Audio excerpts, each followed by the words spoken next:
Hey everyone, Jason Sherman here. In today's episode of Zero to CEO, I have with me co-founder and CTO of Howdy, Frank Licea. Welcome to the show. Hi, exciting to be here. Thank you. Cool, man. This is going to be a good episode because a lot of people that I personally have talked to in the past 20 years have asked me, "Hey, how can I build an app?" And how can I hire a team? And the questions go on and on. There are stories throughout the ages of people hiring outsourced developers, losing all their money, getting bad results in the web application or mobile app they paid for, software. What is the number one complaint you have heard when people have outsourced their development? Oh my goodness. Yeah. So just for a little background, part of the reason why we started Howdy, me and my co-founder, was exactly for this, because of the horrible experiences that we had had trying to work with some partner to build our software.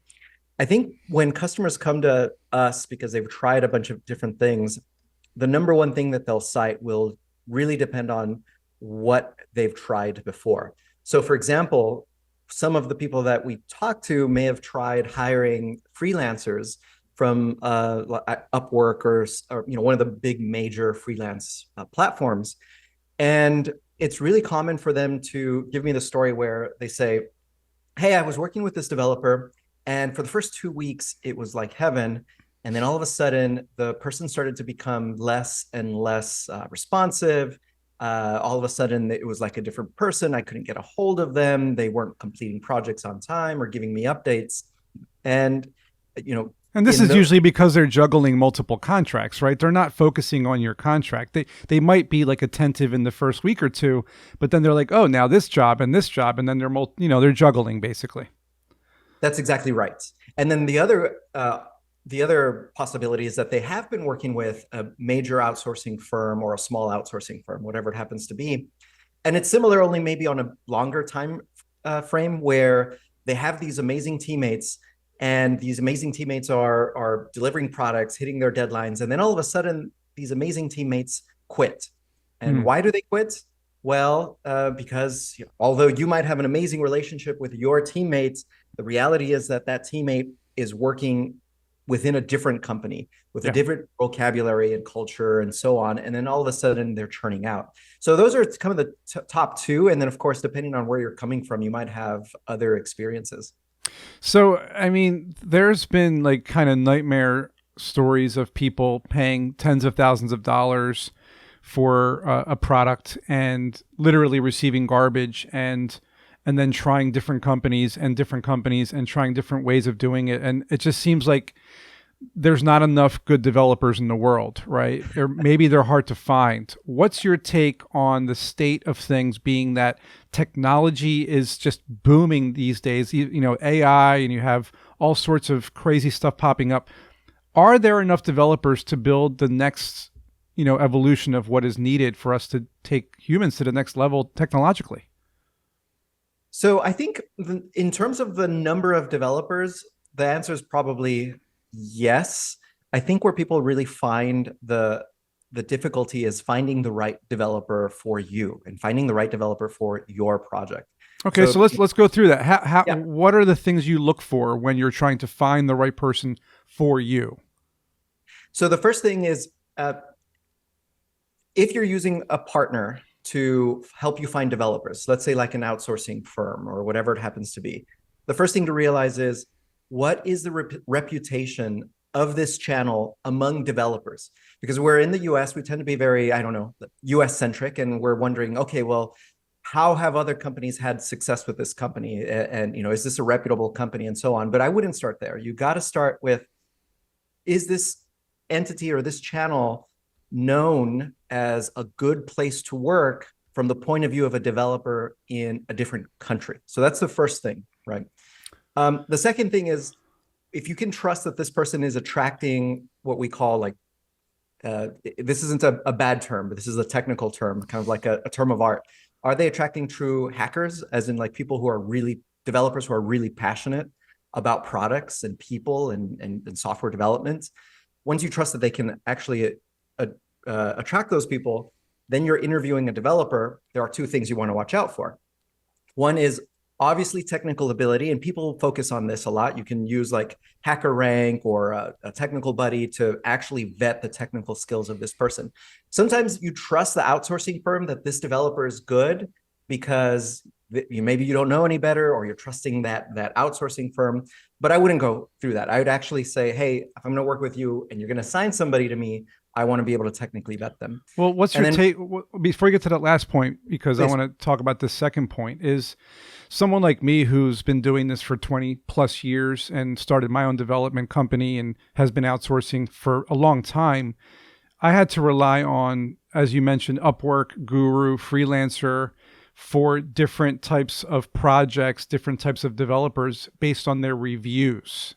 Right. So like they'd have like 50 reviews with examples of like, here's the website they built. Here's the app they built. Here's this. Is it possible that, because most entrepreneurs, by the way, 99% of people listening to this podcast are probably going to be first timers or second timers who are not going through an agency. They're just going on Upwork, going on Freelancer, going on, these different websites and trying to find someone to build a prototype. So how is the reliability factor on that? Or is it just not great? So if many of your listeners have not had great experiences with that, I'm not surprised. It's really, really tough. What I really index on when I've worked with freelancers like this is actually communication skills, depending on what I'm trying to do. Right? So if I'm not trying to do something super, super crazy technical, then what I really, really focus on is this person able to transparently communicate risks to the deadlines that we've agreed to, and so on, or when they're hurt and sick and they're not working, and so on. And to give an example, just because you mentioned the technical level of difficulty, let's talk about what that means. Sure. Maybe a WordPress e-commerce site, or maybe a simple React.js website, right? Something kind of not too difficult, right? That's exactly right. So if it's using standard, let's say standard web application building tools, like if you're familiar with it, like Node.js and React or Shopify plugins and so on, then I think the technical bar can be mitigated with tools like HackerRank and Interview Street and a bunch of other services where you can try to technically vet that person. All right. You can go to services. And then if you jump into enterprise level, SaaS, mobile, native, iOS, Android, and or super high scalable enterprise software, then what's going to happen?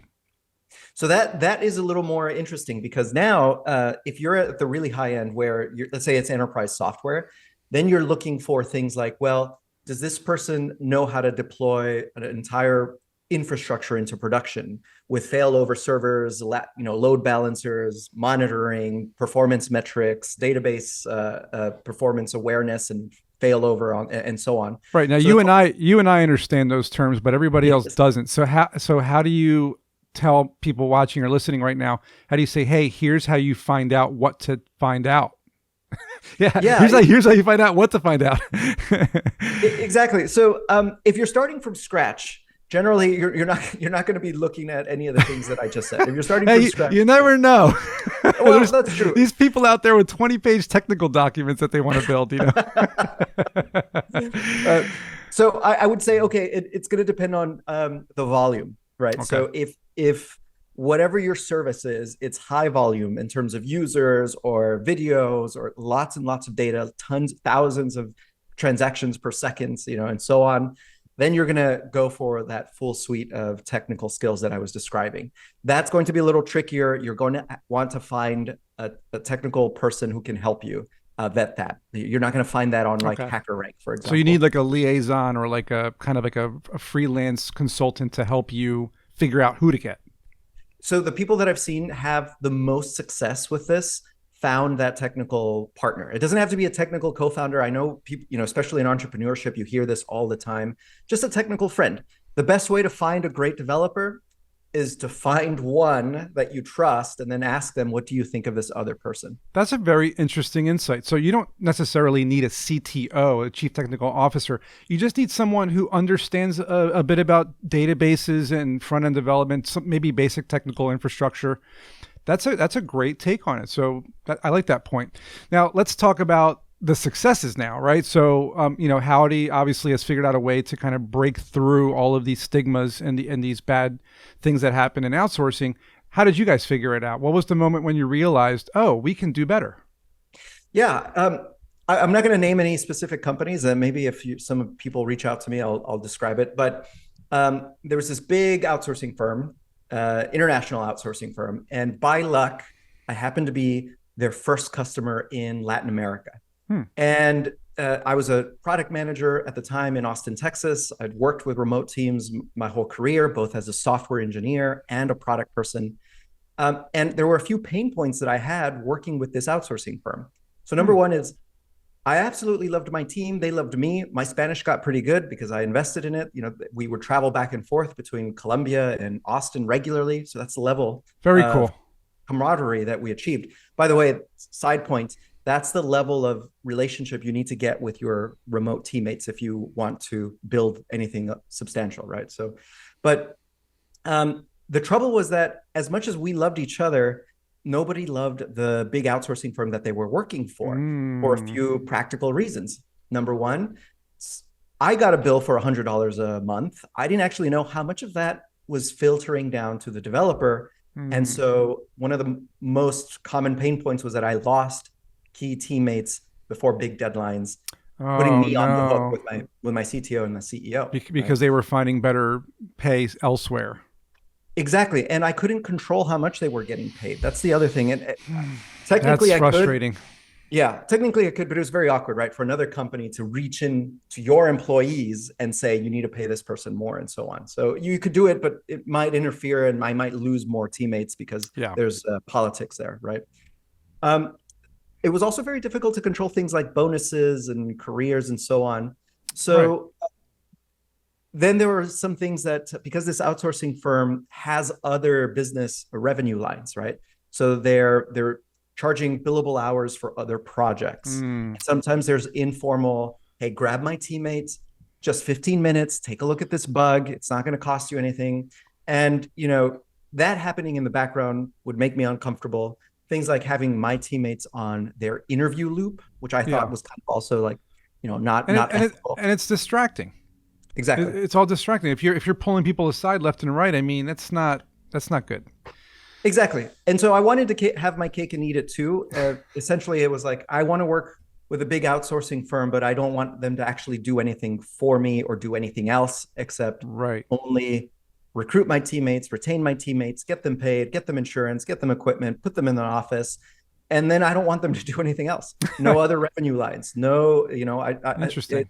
I wanted to use an outsourcing firm without using an outsourcing firm. So did you end Uh, up building your own outsourcing firm, or are you still working with outsourcing firms? You're just doing it in a different way.